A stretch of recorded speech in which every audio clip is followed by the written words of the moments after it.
बिस्मिल्लाहिर्रहमानिर्रहीम। अच्छा जी, बड़ा वड्डा चैलेंज ये दावा है।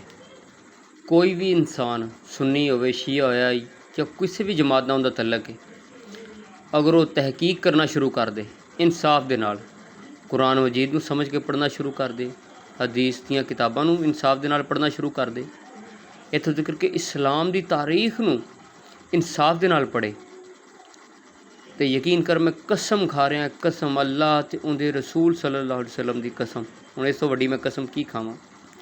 वो इंसान जिहड़ा तहकीक करेगा वो अपने उस्तादां तो दूर हो जाएगा, उहदी जमात उहदे ही खिलाफ हो जाएगी, उन्होंने गुमराह कहेगी, पागल कहेगी, ये तो बंदा पागल हो गया जी, इनू इलम लै बैठा जी।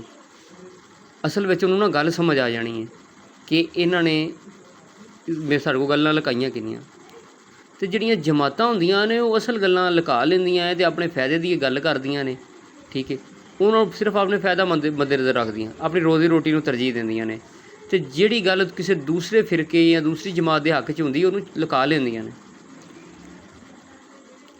तुसीं इंसाफ दे नाल मुतालिया करो, तुहानूं पता चलेगा कि तुहाडे नाल किड्डा वड्डा झूठ बोलिया जांदा रहा, तुहाडे तो किड्डा वड्डा सच छुपा के रखिया गया।